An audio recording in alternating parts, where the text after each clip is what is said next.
Vamos a continuar con nuestro estudio. Ya terminamos una primera serie de parábolas que tienen que ver con la dinámica del reino, cómo funciona el reino de Dios, cómo es. Y ahora vamos a empezar con una nueva sección que tiene que ver con parábolas que nos enseñan cómo son las personas que pertenecen a ese reino. Es decir, las primeras que vimos es cómo funciona el reino de Dios, cómo es el reino de Dios, cuáles son las dinámicas del reino. Y terminamos con dos parábolas muy importantes que nos dicen cuál es el costo de obtener ese reino. Pero ahora vamos a empezar esta nueva sección del expositor en donde vamos a estar viendo cómo son los ciudadanos del reino. Ya no cómo es el reino, sino cómo son los que pertenecen a ese reino y qué se pide de ellos en ciertos aspectos de su conducta y de sus reacciones al reino.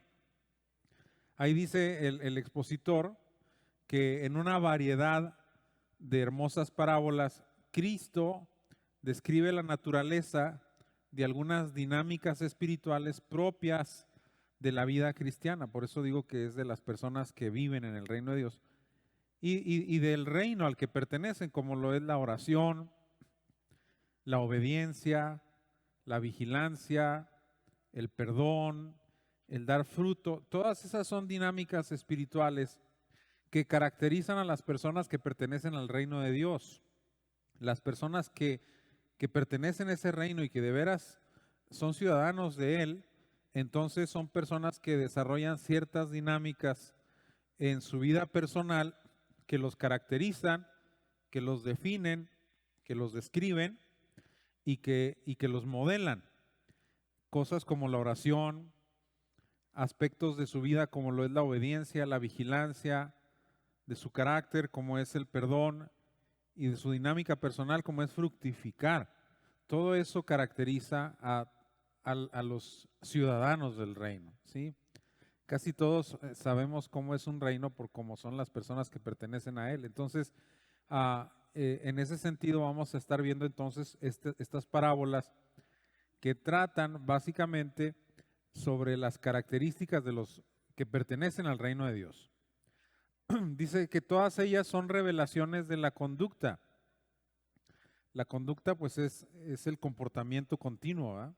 Son revelaciones de la conducta que se espera de un ciudadano del reino, de un hijo de Dios. Y tienen una conexión directa con las palabras de Cristo cuando dice: así alumbre vuestra luz delante de los hombres para que vean vuestras buenas obras y glorifiquen a vuestro Padre que está en los cielos. Es decir, todo lo que hace un hombre o una mujer que pertenecen al reino de Dios, lo hacen para dos cosas. Primero, para testimonio. Dice, que alumbre vuestra luz delante de los hombres para que vean vuestras buenas obras. Y segundo, dice, para la gloria de Dios y glorifiquen a vuestro Padre que está en los cielos. Entonces, toda la conducta de alguien que pertenece al reino de Dios tiene ese doble fin. Testificar, primero. Y segundo, glorificar, ¿sí? Un testimonio está dirigido a los hombres y la gloria está dirigida a Dios. O sea, todo lo que yo hago debe de tratar de tener esas dos direcciones, ¿sí? Porque, por ejemplo, dice la Biblia que nuestra luz debe de alumbrar delante de los hombres, dar un testimonio. Cristo dijo, somos la luz del mundo, ¿verdad? Entonces, en ese momento, todo lo que yo hago como un ciudadano del reino de Dios, es un testimonio para los hombres, pero a la vez es un acto de glorificación de Dios. Estoy glorificando a Dios y estoy testificando al mundo. Son las dos cosas que logramos con nuestra conducta como cristianos. Muy bien. La primera parábola que viene ahí en esa sección es, yo creo, una de las parábolas más famosas de todas, junto con la del buen samaritano, junto con la del hijo pródigo. Es la parábola del sembrador. Y todos conocemos muy bien esa parábola. Y esta parábola tiene una enseñanza muy interesante para nosotros, porque no hay una enseñanza más clara que nos revela la importancia de lo que escribió un día el escritor de Hebreos cuando dice, por tanto, es necesario que con más diligencia o con más cuidado atendamos a las cosas que hemos ¿qué? Oído. Dice, no sea que nos ¿qué? Que nos deslicemos, ¿sí? Alguien dijo un día que el camino al infierno no era la caída precipitada, ¿verdad? El resbalar en el barranco así directo, sino que era una pendiente suave, apacible, donde no te das cuenta que te vas deslizando. Entonces dice el escritor a los Hebreos, tenemos que tener mucho cuidado con lo que oímos, ponerle cuidado a lo que escuchamos. Y se refiere a las cosas de Dios, a la revelación. Porque el escritor a los Hebreos dice, Dios, así comienza su carta, Dios habiendo hablado muchas veces y de muchas maneras, en otro tiempo a los padres por los profetas, en estos postreros días nos ha hablado por el medio más excelente que hay, nos ha hablado por medio del Hijo. Dice, no hay una revelación más grande de la divinidad que el Hijo. El Hijo revela al Padre. Entonces, y todo lo que el Hijo dice, ponle atención, préstale tu oído. Y ninguna parábola describe más claramente la importancia de poner atención a lo que escuchamos que la parábola del sembrador. La bella parábola nos muestra los riesgos a los que estamos expuestos todos aquellos que hemos recibido la palabra de Dios y son mostrados ahí en la parábola de manera clara y de manera directa, ¿sí? Es decir, cuando escuchamos toda la palabra, el proceso de recepción de la palabra puede encontrar ciertos obstáculos o ciertas barreras que tenemos que tener identificadas para que podamos conscientemente procurar que la palabra de Dios que es sembrada en nuestros corazones al final dé fruto, al final dé fruto. Lo que estamos haciendo ahorita aquí es la primera y más importante parte del proceso, que es sentarnos con atención, escuchar la palabra de Dios para que se siembre en el corazón. Pero de ahí hay otro proceso que implica como concepto clave perseverar para que esa palabra que fue sembrada pueda dar fruto, ¿sí? Entonces, ¿quién nos revela mejor que nada eso en una ilustración? La parábola del sembrador. Sí, es muy famosa, es muy conocida, pero vamos a empezar a ver algunos aspectos de la parábola que son muy interesantes y muy bendecidores. Digo, porque la parábola nos hace expertos, porque yo siempre me ha gustado mucho un concepto que por definición un experto es alguien que conoce todos los riesgos que se pueden cometer en su profesión y que sabe cómo evitarlos. Ese es un experto para mí. Es alguien que conoce todos los riesgos que se pueden cometer en su profesión y que sabe cómo evitarlos, ¿sí? Cómo hacerlos a un lado, cómo neutralizarlos, ¿sí? Ya ven que yo, como contador público, tengo una certificación en prevención del lavado de dinero.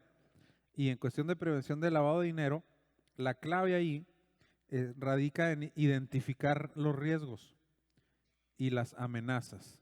Son dos factores que entran en la cuestión del lavado de dinero, los riesgos y las amenazas, ¿sí? Y cuando identificas los riesgos y las amenazas, entonces implementas acciones para mitigar el riesgo. No lo puedes evitar, pero lo puedes mitigar. Puedes tratar de neutralizar al máximo ese riesgo y esa amenaza, ¿sí? Incluso los gobiernos están obligados a nivel internacional a identificar los riesgos particulares que cada país tiene. Y México hace cada 2 años más o menos un documento que se llama Evaluación Nacional de Riesgos. Y en ese documento el gobierno identifica los riesgos en materia de prevención del lavado de dinero que el país tiene. En el caso de México, pues obviamente uno de los factores de riesgo más importantes es la economía informal. Aquí se maneja mucho dinero. Otro riesgo muy importante es la corrupción. Otro, la evasión fiscal. Otro, el crimen organizado. Son riesgos, ¿verdad? En ese sentido. Entonces, se identifican y luego se implementan acciones para mitigarlos. Por eso ahora ya no podemos hacer muchas operaciones en efectivo. ¿Quién puede ya ir a una agencia y comprar un vehículo y pagarlo todo en efectivo? Nadie. ¿Sí? Ya ahora hay leyes que dicen que tienes que primero estar dado de alta en Hacienda y que tienes que tener una actividad económica que se identifique bien, tienes que pagar con cheque o con transferencia, tienes que comprobar a veces la procedencia de los recursos y toda esa bola de legislaciones que nos complican la vida. ¿Por qué? Es porque el gobierno identificó un riesgo y lo quiere mitigar. ¿Sí? Entonces, ese es un experto. Alguien que conoce todos los riesgos que se pueden cometer y que sabe cómo evitarlos. Bueno, eso es la parábola del sembrador. Es una evaluación de riesgos, ¿sí? La parábola es una orientación experta que nos alerta sobre todos los peligros que conspiran contra nuestra permanencia en Cristo y que nos invita a evitarlos con prudencia, ¿no? Que nos dice, mira, aquí hay un riesgo. Aquí hay otro riesgo, aquí hay otro riesgo. Y entonces, ¿cómo los puedo evitar? Bueno, la parábola nos dice todo eso y debe ser asumida desde ese punto de vista, porque muchas personas asumen la parábola del sembrador eminentemente desde una perspectiva evangelística, es decir, con un primer receptor o un primer oidor de la Escritura y eminentemente con un oidor inconverso. Pero no, la parábola tiene que ver con todo tipo de oidores, ¿sí? Entonces, por eso es muy importante asumirla desde ese punto de vista. Dice, nos muestra de manera experta todos los riesgos y nos ilustra sobre cómo evitarlos, ¿sí? Muy bien. Mateo narra la parábola y narra el contexto. Gracias a Dios que los evangelistas a veces narran también el contexto en el que las parábolas se cuentan. Dice que en esa ocasión Jesús salió de la casa, evidentemente Capernaum, que era donde Jesús vivía, y se sentó junto al mar. Capernaum era una de las 4 ciudades que estaban en la ribera del mar de Galilea, ¿sí? Es donde tenían su residencia ahí los apóstoles y Cristo. Y dice, y se le juntó mucha gente. Dice, llegó mucha gente cuando Cristo se sentó a escucharlo, y como se juntó mucha gente, lo que Jesús hizo es que entró en la barca, usó la barca como un púlpito, para alejarse un poquito y poder abarcar a todas las personas, y se sentó y toda la gente estaba en la playa. O sea, hizo su auditorio ahí, ¿no? Y dice, y les habló muchas cosas, dice, por parábolas. De hecho, en esa ocasión, Mateo registra 7 parábolas que narró Cristo ese día. Dice, pero la primera parábola fue la del sembrador. Dice, he aquí el sembrador salió a sembrar. Y mientras sembraba, parte de la semilla cayó junto al camino. ¿Y qué pasó? Dice, pues vinieron las aves del cielo y se la comieron. Y luego parte cayó en pedregales, donde no había mucha tierra, y brotó pronto, dice, porque no tenía profundidad de tierra, pero salido el sol, se quemó. Y porque no tenía raíz, se secó. Parte cayó entre espinos, y sí creció, pero los espinos también crecieron junto con ella, ¿y qué dice? La ahogaron, ¿sí? La ahogaron. Pero parte, dice, cayó en buena tierra y dio fruto, cual a 100, cual a 60 y cual a 30 por uno. El que tiene oídos, otra vez, es necesario que con más diligencia pongamos atención, dice el escritor a los hebreos, a lo que hemos ¿qué? Oído. Y miren lo que dice Cristo, el que tiene oídos, oiga. Así como diciéndoles al Señor, le está diciendo a los de la playa, ¿cuántos aquí tienen orejitas? Pongan atención, ¿sí? Dice, el que tiene oídos para oír, oiga, ¿sí? Sí, muy bien. La cantidad que en esa ocasión de gente se había reunido para oír a Jesús enseñar, hizo que Jesús decidiera hacer de la barca de pesca un púlpito improvisado, para que todos los asistentes pudieran verlo y pudieran escucharlo claramente. Y como les dije ahorita, en ese contexto, la parábola del sembrador es la primera de 7 parábolas que Jesús va a enseñar ahí. ¿Sí? En los tiempos del Nuevo Testamento era muy común que los caminos públicos atravesaban los campos de cultivo, como pasa ahora también con nosotros cuando pues, he ido a los campos menonitas, por ejemplo, se da cuenta que los campos están junto a los caminos, nomás que ahora son carreteras, pero pues antes eran caminos para peatones y caminos para jinetes y alguna que otra carroza para los fifís. Pero los caminos públicos atravesaban los campos de cultivo. Eso queda comprobado, por ejemplo, en una ocasión con un relato de que dice que pasando Jesús por los sembrados, los discípulos arrancaban espigas y comían restregándolas con las manos. Es decir, iban por el camino y el campo de cultivo estaba ahí enseguida. Tan así que los discípulos traían hambre y lo que hicieron es que nada más agarraron las espigas, las restregaban con las manos para hacer una especie de pinole, ¿no? Como y comérselas. O ante la declaración también de Cristo en Samaria, cuando llega con la samaritana y le habla alguna serie de cosas ahí en el pozo de Jacob, y que llegan los discípulos y les dice, alcen sus ojos y miren los campos. Pues si les está diciendo eso es porque los campos están ahí. Dice, y vean que ya están blancos para la siega. Entonces, dice que Jesús llegó cansado del camino, de donde sale ese canto que canta Jesús Adrián Romero, ¿no? Cansado del camino y se sentó junto al pozo. Pues en el camino estaba rodeado por campos de cultivo.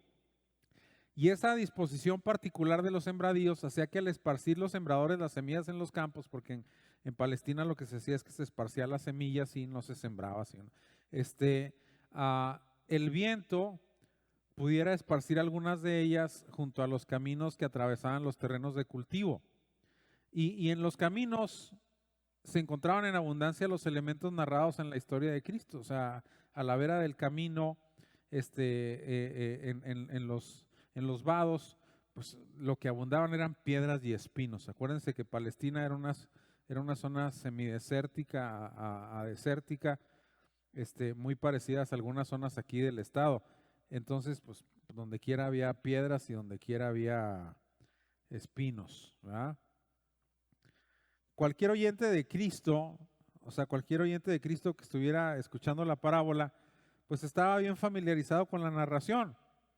La figura de las aves comiendo las semillas que por el viento o por accidente cayeron en el camino, o de pequeñas plantas quemadas por el sol junto a las piedras, o de retoños de cereales rodeados de espinos, pues era una escena cotidiana. O sea, cuando Cristo les está diciendo eso, todo el mundo había visto eso. Todo el mundo probablemente acababa de llegar por un caminito y en el caminito había visto eso. ¿Sí? Aves en los caminos comiéndose lo que había ahí, o plantitas secas en los pedregales porque cayeron allá accidentalmente. Adicionalmente, en Palestina también hay zonas donde el grano sembrado brota y comienza a crecer muy rápidamente, dice, por causa del calor reflejado del estrato rocoso, pero está destinado al fracaso, porque cuando el sol aprieta la capa de tierra seca y los cultivos que no tienen profundidad, pues se queman, porque no tienen de dónde sustentarse, de dónde proveerse de agua.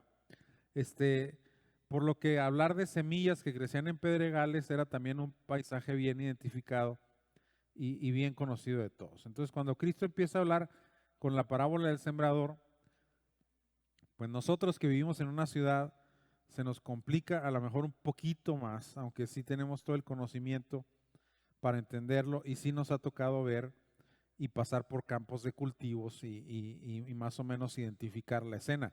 Pero personas que vivían en un contexto rural como ese, pues no tenían ningún problema, ¿sí? Ningún problema. Galilea está situada en el norte de Israel. El mar de Galilea o el mar de Tiberias o el mar de Genesaret, como le quieran decir, genera una especie de microclima porque de la parte oeste está el mar Mediterráneo. Entonces, esa zona es una zona muy fértil era el granero de Israel. La zona sur era una zona desértica, ¿sí? Una zona inhóspita, una zona muy complicada para el cultivo, pero la zona donde estaban los galileos era una zona muy próspera. De hecho, los ricos estaban ahí, o sea, la gente próspera, había pesca, había comercio, había agricultura. Por esa zona, un poquito más al oeste, se fundó Samaria, que era la capital del reino de Israel, precisamente por sus climas muy benignos. Ustedes se acuerdan que en Samaria había un hombre siglos antes, en tiempos de Elías, que se llamaba Nabot, que tenía viñas muy bonitas y tan bonitas las tenía que el mismo rey Acab se las quiso quitar. Bueno, era esa zona, y entonces es una zona muy próspera. Entonces hablar de cultivos era lo más normal, y prácticamente si podían prosperar viñedos, pues también trigales que requieren mucha agua, también podían salir adelante.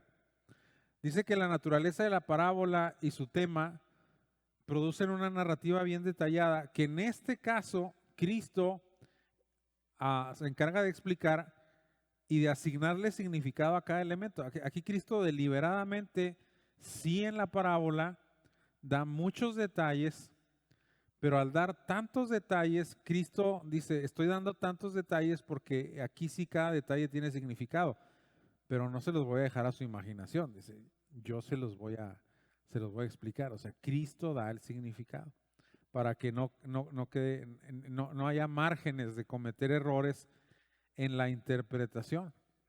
Entonces, cuando Cristo narra la historia, entonces Cristo da el significado. Y el evangelista lo detalla como sigue. Dice, vosotros pues oíd la parábola del sembrador. Dice, cuando alguno oye la palabra del reino. Entonces, ya de entrada me está diciendo que la semilla es ¿qué? La palabra del reino, ¿sí? Y cuando alguno oye o recibe la palabra del reino, entonces ya me está diciendo que yo soy la tierra, ¿sí? O sea, yo soy el terreno. La semilla es la palabra de Dios y yo soy el terreno en el que la semilla se siembra. Y ya entonces me empiezo a dar cuenta que Cristo me está explicando que hay diferentes tipos de terreno, que hay diferentes tipos de corazones, que hay diferentes disposiciones para recibir la palabra de Dios. Y como le dije, eso no tiene que ver nada más con un inconverso, con un convertido, tiene que ver con nosotros y tiene que ver con nosotros incluso en diferentes etapas. De repente, en un momento de la vida, somos muy receptivos a escuchar la palabra de Dios.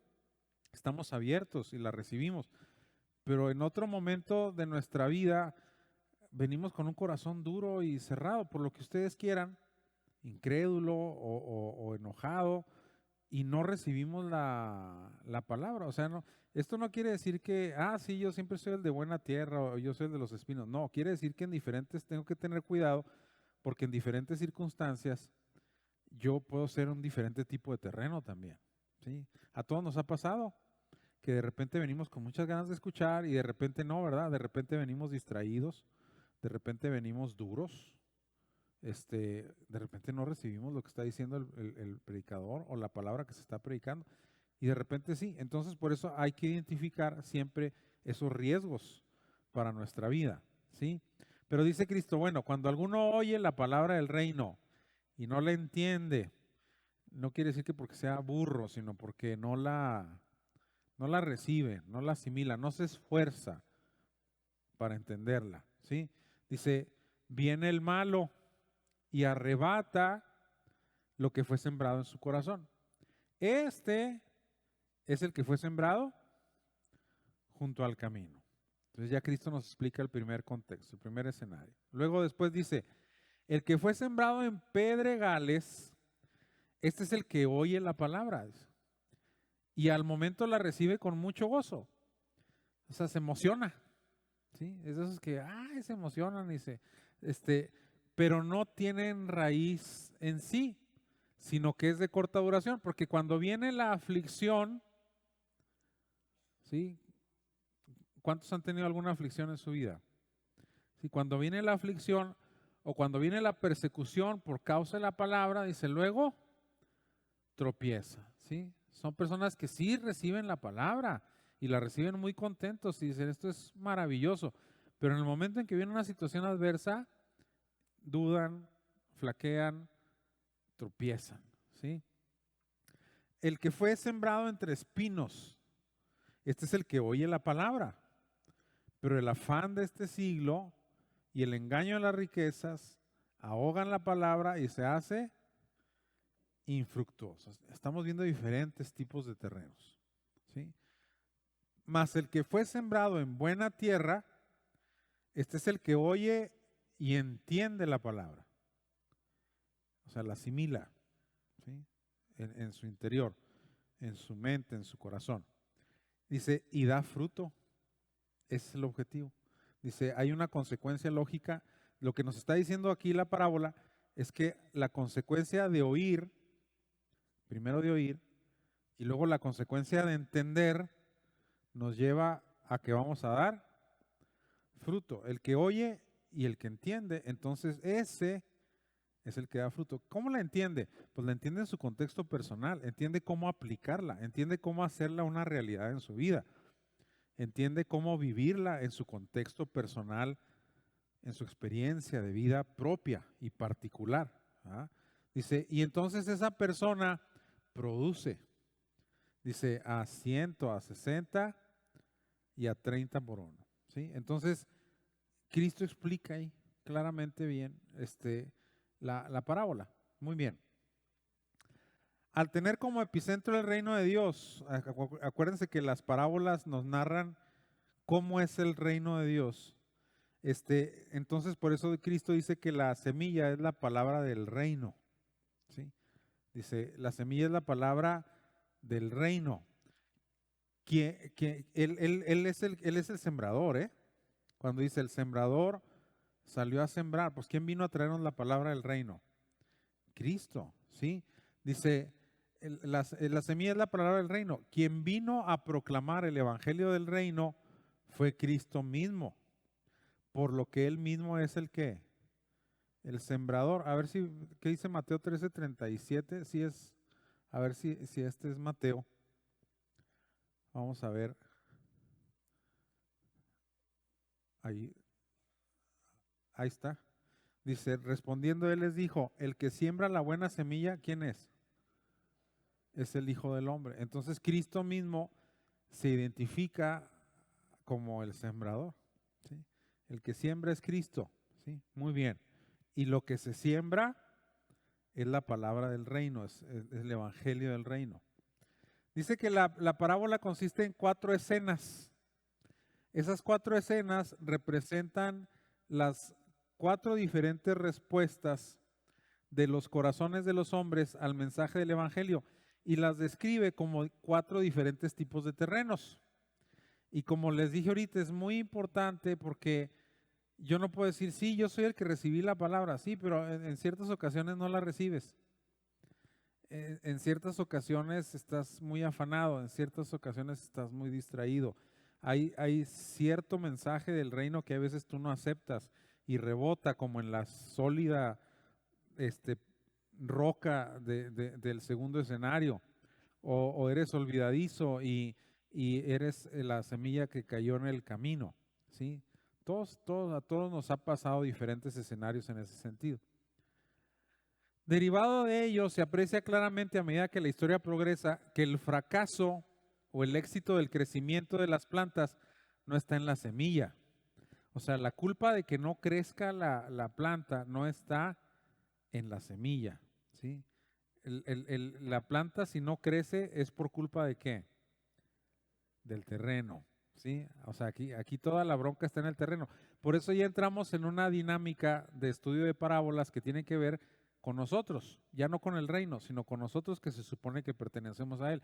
Y con la respuesta que el reino de Dios espera de nosotros cuando la palabra se predica, cuando la palabra se siembra. Lo que nos está diciendo la parábola es, si tú perteneces al reino de Dios, tú siempre debes procurar ser una persona que responda a la palabra del reino con perseverancia, con obediencia, con entendimiento y que des fruto. No queremos, si perteneces a este reino, que seas como los del camino, que seas como los de Pedregales o que seas como los de los espinos. ya va pintando, ¿ah?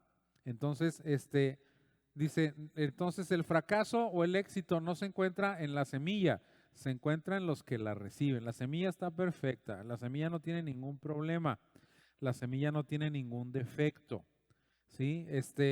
El terreno donde la semilla cae es el problema, ¿sí? La diferencia en el resultado entonces no está en la semilla, sino en las variadas condiciones del terreno que la recibe, Muy bien. Vamos a ver los primeros y yo creo que van a ser los únicos que vamos a ver hoy en ese sentido porque hay una lección muy importante que apreciar aquí. Los del camino, ¿sí?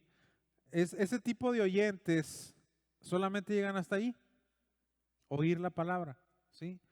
El corazón de ese oyente, como el terreno, que es el camino, simplemente no tiene las condiciones para recibir la semilla, por lo que entonces no se cumple el cometido. O sea, la persona oye la palabra, pero su corazón en ese momento no está listo para recibirla. Entonces es como la semilla que cayó en el camino. ¿Cómo es el camino? Después de que está bien pisoteado por los peatones y por los viajeros. Está duro. Entonces la semilla que cuando cae ahí, que nada más rebota, ¿no? Y entonces dice que pasa algo, que llegan las aves del cielo y se la llevan. O sea, inmediatamente la persona oye, pero así como oye, la persona olvida, ¿sí? Olvida, ¿sí? El fracaso puede encontrar su causa. Dice, estos oidores, ¿por qué no logran su cometido? ¿Por qué la semilla no logra su propósito? ¿Por qué fracasan? Bueno, puede ser primero porque son indiferentes. O sea, no están poniendo atención. ¿Ya cuántos nos ha pasado que cuando de repente se está predicando la palabra, pues no estamos poniendo atención? ¿Sí? Estamos pensando, como dice mi papá, en la inmortalidad del cangrejo. Y andamos allá divagando y de repente nomás decimos amén, amén. Pero no estamos en ese momento indiferentes por cualquier situación. Tenemos un problema, estamos cansados, andamos fastidiados, pensando en otra cosa, distraídos, o sea, no sé, ¿verdad? A mí me decían que yo tenía que estudiar, un profesor, le dijo a mi mamá que a mí me tenía que poner a estudiar en un cuarto blanco, sin cuadros, sin dibujo, sin nada, porque si no yo me distraía con cualquier cosa, ¿sí? Realmente muy inquieta, pero al final dice, la actitud puede ser indiferencia. No le doy la importancia que se merece. Que la indiferencia que produce, pues falta de atención y que produce también una cuidadosa consideración al mensaje que me están proclamando. Pero también en la parábola se deja ver una clara actividad satánica para ofuscar el entendimiento de los receptores del evangelio. O sea, el diablo también se mete ahí, está haciendo su obra para que nosotros podamos, que nosotros fracasemos en el proceso de asimilar la palabra. El diablo está metiendo su cuña, está distrayendo, está poniendo obstáculos, se está oponiendo. Ese es su trabajo, ser un opositor para que la palabra no cumpla su cometido. ¿Quién alguna vez leyó los folletos Chics? A ver, levanten la mano. Bueno, bastante. Son esos folletos que evangelizaban, ¿verdad? Yo los coleccionaba. No sé si está aquí Paco Rodríguez. Paco también los coleccionaba. El primer chic que salió, el primerito, se llamaba El sueño espantoso de un demonio. ¿Quién se acuerda de ese chic? Sí, bueno, algunos, muy más pocos. En ese chic, folleto, un muchacho se convierte. A dos demonios que estaban encargados de cuidarlos se descuidan, se van de fiesta y en una de esas evangelizan al muchacho y se convierte. Y entonces se les asigna la tarea de evitar a toda costa que la palabra de Dios haga su efecto en ese muchacho. Y el folletito gira en esa historia. Ellos tratan de obstaculizar a toda costa que la palabra de Dios llegue hasta ese joven. Fracasan, ¿sí? Fracasan y finalmente los castigan. Por eso se llama el sueño espantoso de un demonio, ¿no? Pero sí nos indica que hay una actividad de Satanás para tratarnos de obstaculizar y de que el corazón no esté preparado. Porque cuando usted llega aquí a la iglesia y se predica la palabra, algo ya debe estar preparado y que debe ser su corazón. Dice la Biblia, mi corazón está dispuesto, oh Dios. Y dice el profeta, hagan para vosotros barbecho. Sí, dice, ¿qué quiere decir? ¿Qué es el barbecho? Es trabajar la tierra para que esté lista, para que cuando la semilla se siembre, haya fruto, eso, se cumpla el proceso. Entonces es muy importante que yo llegue aquí a la iglesia con mi corazón ¿qué? Dispuesto, con mi corazón preparado, ya listo para escudriñar, listo para escuchar, con mis oídos abiertos, libre de distracciones. Y ese es el problema, que muchos llegamos a la casa de Dios, pero hay veces no llegamos con el corazón preparado, ¿sí? Y entonces se siembra la semilla, pero eventualmente el corazón no está listo. Ahí está, y oyó la palabra, pero no estaba preparado para recibirla, ¿sí? Hay personas que vienen, por ejemplo, con una crisis, personas inconversas que llegan a la iglesia con una grave crisis personal. Esas personas ya vienen listas. Van a escuchar la palabra y la van a recibir porque viene una crisis. El corazón de alguna manera está preparado, pero en nuestro caso tiene que ver con una disciplina personal. De decir, yo ya voy a venir preparado, voy a orar, le voy a pedir al Señor que me dé sabiduría y gracia para entenderle al soberbio maestro que no sabe explicar. Y luego voy a venir también repasando el expositor para ya tener una mejor comprensión de lo que se va a explicar, y voy a escuchar con disposición y con atención. Entonces el corazón ya viene preparado. No me voy a distraer. Si un hermano me quiere contar algo mientras está la lección, lo voy a reprender. Y voy a estar bien listo para escuchar todo lo que se me enseñe. Entonces viene el corazón preparado, ¿sí? Entonces por eso dice Cristo, el que oye, el del camino es el que oye, pero cualquier cosa le hace que se esfume lo que oyó y lo que escuchó y que no lo asimile. Pablo afirma la realidad de esa acción, por ejemplo, de Satanás. Dice, en los inconversos, dice que Satanás cegó, ¿qué cegó? ¿Qué cegó? Dice, el entendimiento de los incrédulos. O sea, muchos incrédulos oyen la palabra de Dios, pero su corazón no está preparado. Satanás ha hecho una obra en ellos para que su corazón esté cerrado al evangelio, de alguna manera, ¿sí? Pero también eso puede pasar con nosotros en eventuales momentos de nuestra vida personal. Como les dije, un domingo podemos estar bien dispuestos a escuchar y otro domingo no. Y eso es porque el corazón no se preparó, porque hubo incluso una acción de Satanás para obstaculizar la recepción del mensaje para nuestra vida. Dice que Satanás trabaja para que no nos resplandezca la luz del evangelio de la gloria de Cristo. Eso es lo que hace el diablo. En el caso de Eva, ¿qué hizo? Hacerla dudar. Incredulidad. Ah, Dios dijo esto. No es cierto, ¿sí? Entonces, son obras satánicas, ¿verdad?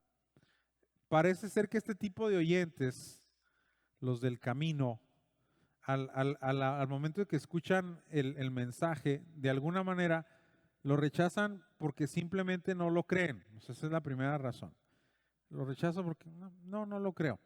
Pero no podemos limitar, dice, el universo de este terreno infructuoso, lo que les estaba diciendo hace un momento, solamente a personas no convertidas. Cuando la Escritura nos invita a todos los creyentes, a todos nosotros, nos dice que no seamos oidores olvidadizos. ¿A quién le dice la Biblia, a quién le dice el Nuevo Testamento y a quién le dicen los apóstoles que no seamos oidores olvidadizos? A nosotros. Entonces también nosotros podemos ser en determinado momento de este tipo de personas, que la palabra del reino se siembra, pero que nosotros no estamos preparados y entonces en ese momento nos convertimos como como la semilla que cae junto al camino. Santiago lo expresa de la siguiente manera, dice, sean hacedores de la palabra y no tan solamente oidores, engañándoos a vosotros mismos. O sea, tú solo te haces menso. Dice, porque si alguno es oidor de la palabra, fíjese la medida para que Santiago pruebe si la palabra dio fruto o no. Para Santiago la medida que define si la palabra dio fruto o no es si la practicas. O sea, no me digas lo que sabes de la palabra, dime lo que practicas de la palabra, ¿sí? Lo que vives de la palabra, ¿sí? Entonces, dice Santiago, si uno oye, pero no lo hace, entonces fuiste un oidor olvidadizo, dice Santiago. Ese es semejante al hombre que considera en un espejo su rostro natural, ahí se vio, porque la palabra, ¿qué trae? Aparejada con ella, trae revelación, ¿sí? La palabra revela, ¿sí? La Biblia dice que la palabra de Dios es viva y eficaz, y más cortante que toda espada de dos filos, y penetra hasta lo más profundo del ser, y discierne, revela, expone, pone en evidencia, saca la luz. Dice, el oidor olvidadizo es el que oyó la palabra y probablemente recibió revelación, pero por alguna situación se va y se le olvida. Se va y se le olvida. Le hablaron de santidad, pero se fue y se le olvidó que tenía que vivir en santidad. Le hablaron de una vida donde se tiene que perdonar y salió y se le olvidó y siguió guardando rencor. Y entonces se le olvidó, dice Santiago. No, la prueba de aquí, para saber si alguien realmente tuvo éxito en el proceso de asimilación de la palabra que se escuchaba es si la practica. Nada más. Si la estás poniendo por obra, entonces sí fue exitoso el proceso. Si no, nomás te estás engañando a ti mismo. ¿Sí? Estás oye y oye y oye, pero no, pues no haces nada. Entonces no hay ese proceso. ¿Sí? Muy bien. ¿Y por qué decimos que esto tiene que ver con la iglesia también ahora más que nunca? Bueno, porque ahí dice que nunca antes la proclamación del evangelio se había enfrentado a este tipo de oyentes como hasta ahora. Es decir, ahora tenemos en las iglesias muchos oyentes que son indiferentes o reacios a recibir la palabra. Y son acciones satánicas. Por ejemplo, a mí me llama mucho la atención ya que en las iglesias, y lo sé porque pasó aquí en la iglesia, cuando se le estaba hablando a los adolescentes sobre la ideología de género y sobre los roles que la Biblia define para el hombre y para la mujer, especialmente en el vínculo del matrimonio, en el contexto de la familia, muchas, principalmente jovencitas, se pusieron al brinco contra el rol que la Biblia establece. ¿Sí? Y de una manera agresiva, molesta, rechazan lo que la palabra de Dios expone para el rol de un hombre y de una mujer.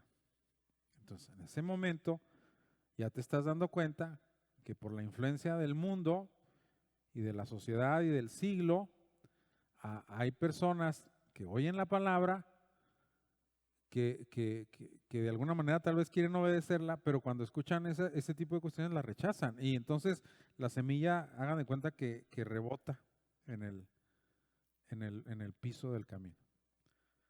¿Sí? Y entonces viene el diablo y se la lleva. En ese contexto en particular, es que estamos ahorita en muchas circunstancias también, no solo con los jóvenes, también con adultos. Y nunca antes nos habíamos topado una generación que simplemente rechaza la palabra.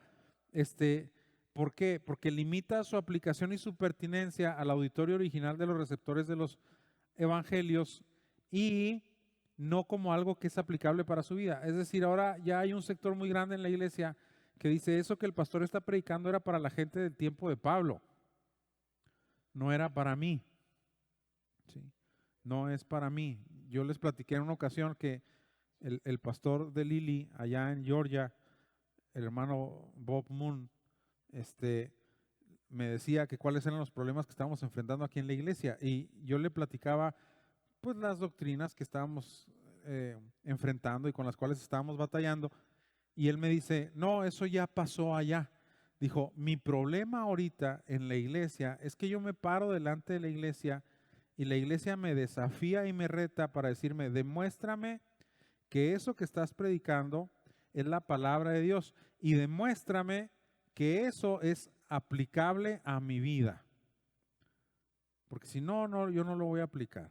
A mí no me interesa que me digas que es la palabra de Dios. Si para mí no aplica, yo lo desecho. ¿Sí? Entonces, ese es el problema que tenemos ahorita con un auditorio muy fuerte dentro de la iglesia. Son semillitas que están rebotando nomás en los caminos, porque la gente oye pero no recibe. ¿Sí? Muy bien. El escepticismo es la norma ahora y la gente simplemente acepta nada más lo que le conviene a su situación y a su necesidad y rechaza todo lo que la pueda confrontar o desafiar a un cambio de vida o a un arrepentimiento personal. Y eso sin duda es una obra del chamuco, a través de la influencia social, a través de la influencia del mundo, ¿sí?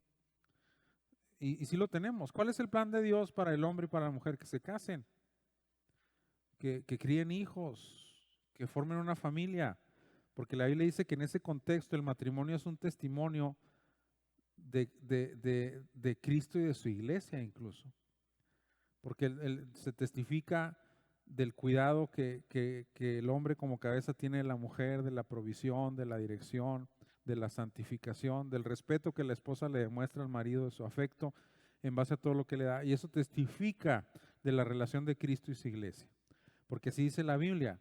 Dice, el hombre cuida de su mujer como Cristo cuida de su iglesia y da su vida así como Cristo dio su vida por la iglesia. Es un testimonio.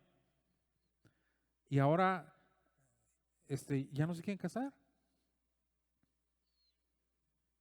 Cuando esa es la instrucción bíblica. Ahora no quieren tener hijos. Ahora quieren tener perrijos. Y ya van varias veces que me topo a parejas con perros en carriolas. Y yo sé que ya hay especialistas, ya no solo veterinarios, ya hay psicólogos para perros. Porque las parejas ahora no quieren tener hijos. O sea, entonces, y estamos hablando de parejas cristianas. Ya no se quieren casar o postergan al máximo la fecha del matrimonio. ¿Y eso qué es? Es una influencia social, es una influencia secular, es una influencia del mundo. No es el consejo de la palabra, no es el propósito de la revelación, no es la voluntad de Dios. La Biblia dice, no es bueno que el hombre esté solo. ¿Sí? Entonces, si yo estoy escuchando el consejo de la palabra y no lo estoy haciendo, entonces es como ese oidor olvidadizo, se viene el malo y arrebata la palabra. Dijo, esto no.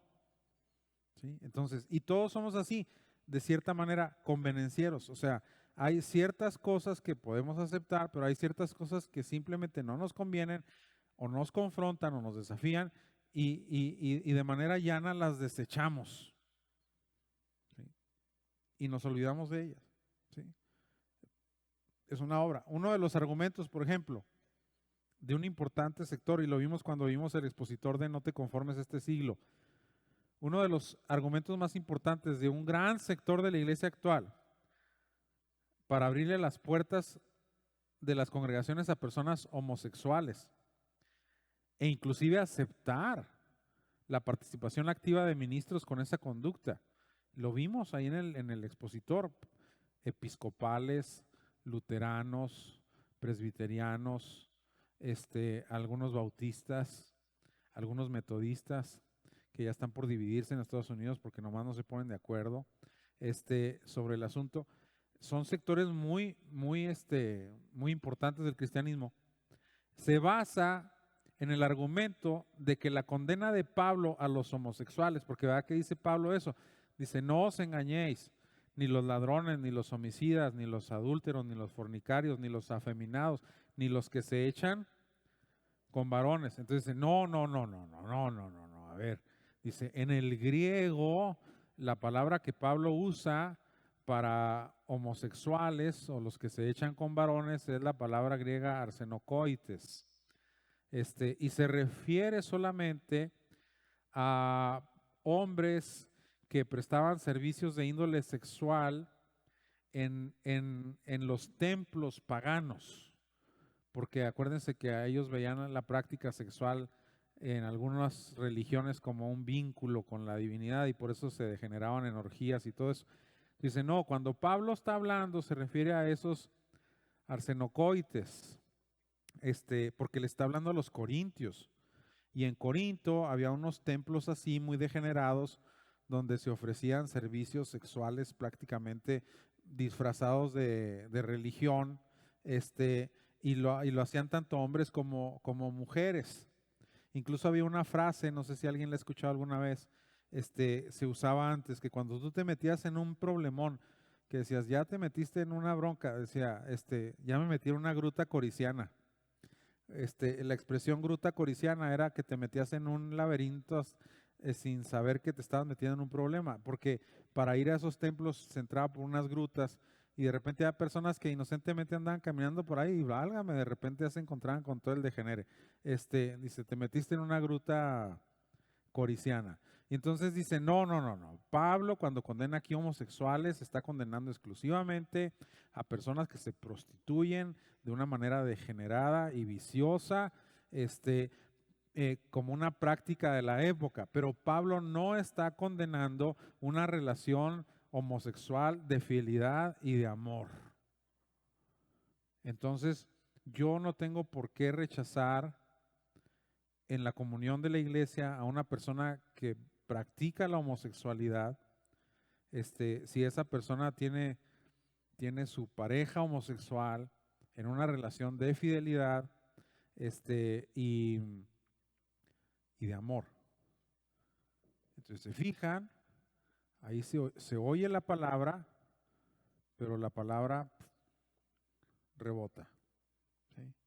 El oidor no la asimila, no la entiende, no la acepta, ¿sí? Entonces, eso nos está pasando mucho ahorita con la ideología de género. Todavía más con la ideología de género que con la cuestión homosexual, ¿sí? Muy bien. La semilla, entonces, ¿qué hace?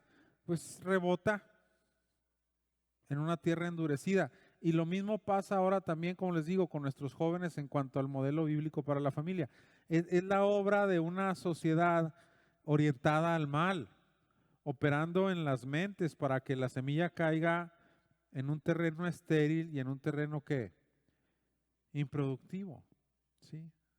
Y eso nos puede llegar a pasar a todos en ciertos aspectos de nuestra vida. Hay personas que simplemente rechazan la palabra, no la reciben, no la escuchan, no la asimilan, no la ponen por obra, pues porque no les conviene en algún aspecto particular de su vida personal, ¿sí? Entonces, por eso les digo que no nada más un incrédulo, no nada más es el que por primera vez oye y no recibe. No, yo también puedo ser un oidor del camino. Yo también puedo ser una semilla del camino o un terreno del camino en determinado momento de mi vida, ¿sí? En ese sentido, el oyente no solo no entiende la palabra, sino que no quiere entenderla. Su actitud es hostil, su actitud está cerrada, así como el terreno duro y seco del camino.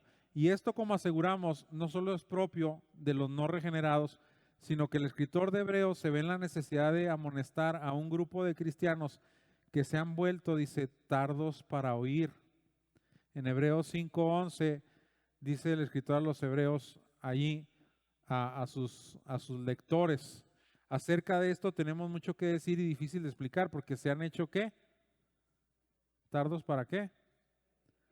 ¿Y qué dice Cristo? El que tiene oídos para oír, oiga. Entonces, el problema es que yo escucho lo que la palabra de Dios dice, pero no la pongo por obra. Por la razón que sea, porque no le puse atención, porque traía flojera, porque venía enojado, porque estaba cansado, porque no me pareció lo que se dijo, no me gustó. ¿Cuántos algunas veces han escuchado alguna revelación de la Escritura que no les gusta? ¿O a poco les gusta todo lo que dice la palabra de Dios? Pues la palabra de Dios toca en los callos. ¿Por qué creen que en la Pascua, decía en la celebración del Cordero Pascual, cuando se lo iban a comer, dice, se lo tienen que comer todo,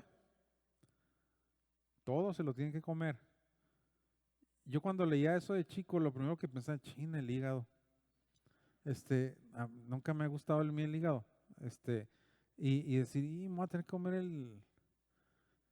o los que han comido cabrito, que es lo que más se parece a la Pascua, ¿no? A un corderito. ¿Cuántos han comido aquí cabrito? Bueno, pues el cabrito, ya ven que cuando lo piden allá en Monterrey se divide en dos, ¿verdad? Espalda o riñonada. Y la riñonada, pues trae muchas cosas del cabrito que yo no me como. ¿Sí? Yo he visto a unos que se comen hasta los ojos, lo chupan así, y es para ellos un deleite. Pues no me lo voy a comer porque no me gusta. Pero sí, pero la cuestión es que hay cosas de la palabra que pues que no nos gustan, pero que tenemos que asimilar. Hay almas de naturaleza rencorosa que nomás no perdonan. Hay personas de naturaleza demasiado abierta que no aprenden a tener dominio propio. Hay personas que no quieren dejar cierto hábito o cierta conducta personal, y cuando se encuentran con una confrontación de la palabra, entonces ahí el terreno no está listo, el terreno está durito. Entonces, por eso eventualmente le digo, tenemos que ser cuidadosos para eso, ¿sí? Ahora, ¿qué quiere decir eso cuando dice la Biblia que uno oye la palabra y no la entiende? Quiere decir que la palabra es muy difícil de entender, que es para mentes elevadas, para mentes privilegiadas. No, eso significa que las personas que oyen y que no entienden son personas que no han sido diligentes primero en desarrollar una actitud de atención, de aprendizaje. ¿Y luego de qué? De retención. ¿Y luego de qué? Meditación, porque la palabra se tiene que meditar. La palabra se tiene que meditar, ¿sí? Oh Jehová, cuánto amo yo tu ley. Todo el día es ella mi meditación.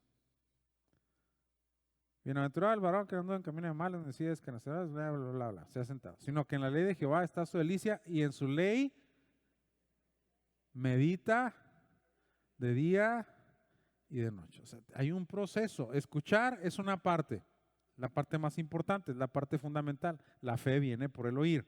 Primero tengo que escuchar, pero luego de escuchar tengo que asimilar, y luego tengo que aprender a retener, y luego tengo que meditar. ¿Qué hacíamos antes en las dominicales con los niños? Cuando pasaban antes, hace muchos años, al final de las escuelas dominicales pasaban todos los grupos de los niños a ver los corderitos, a ver las joyitas, y luego ya pasaban todos los niños, y lo que aprendieron, Jesús camina sobre el mar. Otra vez, Jesús camina sobre el mar. ¿Cuál es el texto? Y venía Jesús, y te dicen el texto de memoria. ¿Es algo para qué? Para que retengas, ¿sí? Pero luego también es algo para que puedas, ¿qué? Meditar y reflexionar. Entonces, por ejemplo, alguien que tiene ahí el expositor y que oye algo que le llama la atención y que lo subraya, que le pone ahí una anotación, y luego que pone ahí algo que le llama la atención y lo guarda, y luego ya llega a su casa y en un momento de reposo, de quietud, de solaz, abre ahí y repasa lo que leyó y lo medita. Entonces ese es un oidor que no es un oidor olvidadizo, ¿sí? Es que no nada más oyo para ser entretenido. Dice, es obvio que la expresión de Cristo, cuando dice que el que tiene oídos para oír, oiga, se refiere a una actitud atenta y dócil hacia la exhortación de la palabra de Dios, ¿sí? O sea, que dices, sí me interesa no solo oír, me interesa aprender, me interesa retener y me interesa meditar, ¿sí? En la verdad. Dice, todos nosotros, dice ahí, debemos cuestionar nuestra actitud, ¿sí? Y debemos cuestionar nuestras reacciones. Fíjense, son las dos cosas que debemos cuestionar. Primero, ¿con qué actitud vengo a la casa de Dios? ¿Sí? ¿Con qué actitud vengo? Y segundo, ¿cuál va a ser mi reacción? ¿Sí? Ante el mensaje que se predica. Dice la Biblia que fíjense, curiosamente, cuando fue el Pentecostés y que salieron los apóstoles y los creyentes de ahí del aposento alto hablando en lenguas, que la gente los oía hablar en su propio idioma, las maravillas de Dios, que la actitud de la gente fue de desprecio, porque dijeron, no, hombre, están borrachos. Y dice Pedro, que se levanta Pedro y dice, varones, hermanos, nosotros no estamos borrachos. Son las 9 de la mañana. Son las 9 de la mañana. ¿Sí? No estamos ebrios. Esto, y luego empieza a predicar la palabra. Esto es lo que dijo el profeta Joel. En los posteriores días derramaré mi espíritu, y empieza a predicar. La actitud de la gente era de ser indiferentes, pero cuando se predica la palabra, fíjense cómo cambia en ese momento la actitud de la gente y se vuelven receptivos. Y dice que cuando Pedro termina de predicar, obviamente con el poder del Espíritu Santo, dice que todos se compungieron de corazón, o sea, hubo una reacción. Entonces, por eso todos tenemos que cuestionar nuestras actitudes y luego después nuestras reacciones. ¿Sí? ¿Con qué actitud vengo a escuchar? Y luego, ¿cómo voy a reaccionar a lo que se me está diciendo? ¿Sí? Dice, todos debemos cuestionar nuestras actitudes y nuestras reacciones a la palabra de Dios que semana a semana recibimos en enseñanzas y predicaciones. Recibir el mensaje con un corazón preparado, comparado con un terreno roturado y listo para la siembra, debe de convertirse en un deber y responsabilidad personal. ¿Cuál es mi deber como maestro? Presentarles la palabra de Dios como es, preparar una lección bíblica, escritural, en el poder del Espíritu Santo, de excelencia, con calidad. Esa es mi chamba. La suya es preparar su corazón. ¿Sí? Dice, es un deber y es una responsabilidad, ¿qué? Personal. ¿Sí? Fíjense, hay un pasaje en Esdras que es muy interesante en ese sentido, porque eso habla de una disciplina personal. Déjenme les digo.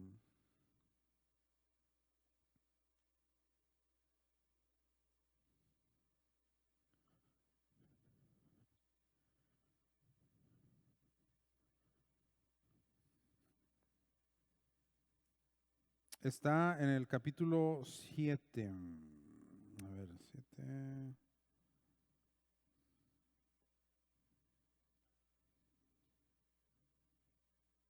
Ujú.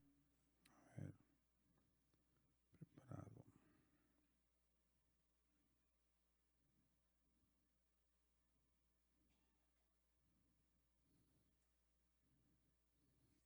Sí, Esdras capítulo 7, verso 10. A ver si podemos ver ese pasaje.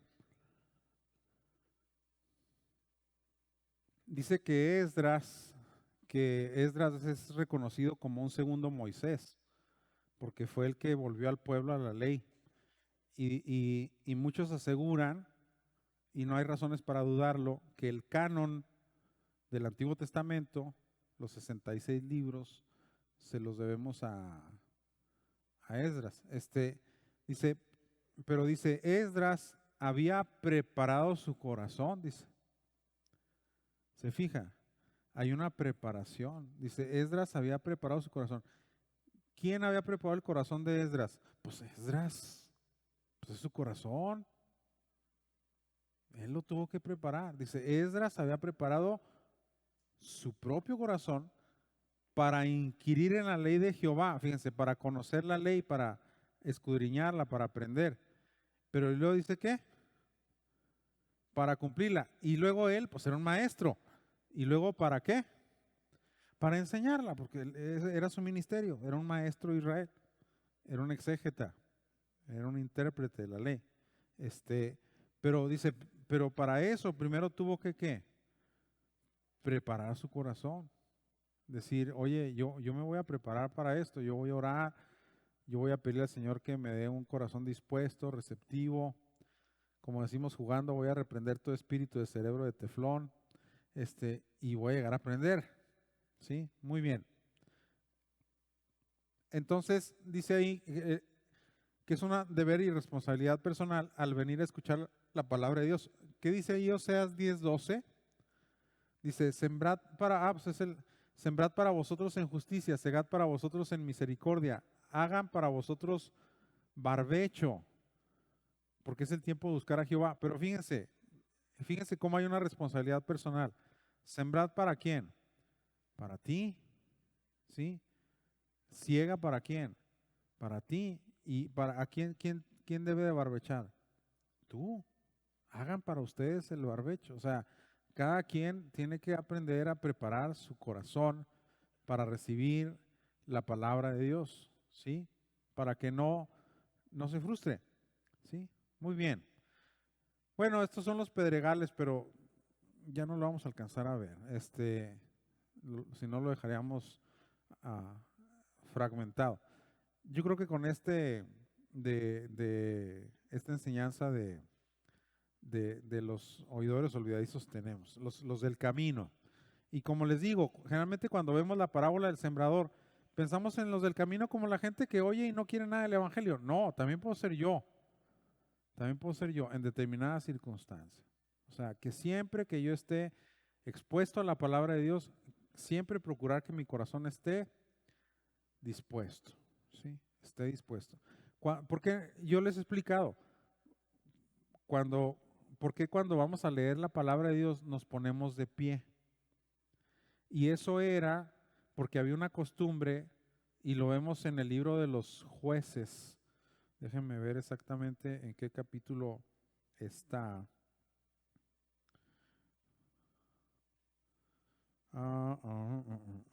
En Jueces 3:20. A ver si podemos ver ahí. Jueces 3:20 dice, Ahod, que fue uno de los primeros libertadores y jueces de Israel, un benjamita, dice que se acercó con el rey Eglón de Moab, que tenía subyugado a Israel y lo tenía oprimido. Dice que Ahod, estando él sentado solo en su sala de verano, le dijo, tengo palabra de Dios para ti. Y entonces el rey, ¿qué dice? Se levantó de la silla. O sea, cuando se iba a dar una palabra de Dios, la persona que iba a recibir esa palabra y esa revelación se ponía de pie porque era muy importante. En ese entonces no había Biblias, que eran la revelación escrita, lo que tenemos ahora que dice Pedro, la palabra profética más segura. Pero en ese entonces, imagínate sin revelación y que digas, oye, hay una palabra de Dios para ti. Entonces dice que la gente se paraba porque con su posición corporal reflejaba una disposición interior. O sea, me voy a parar. Esto no es para permanecer así nomás como estoy. Me tengo que poner de pie y tengo que estar listo para recibir esa revelación que Dios me va a dar. Entonces, que mi posición corporal refleje la disposición interior que yo tengo.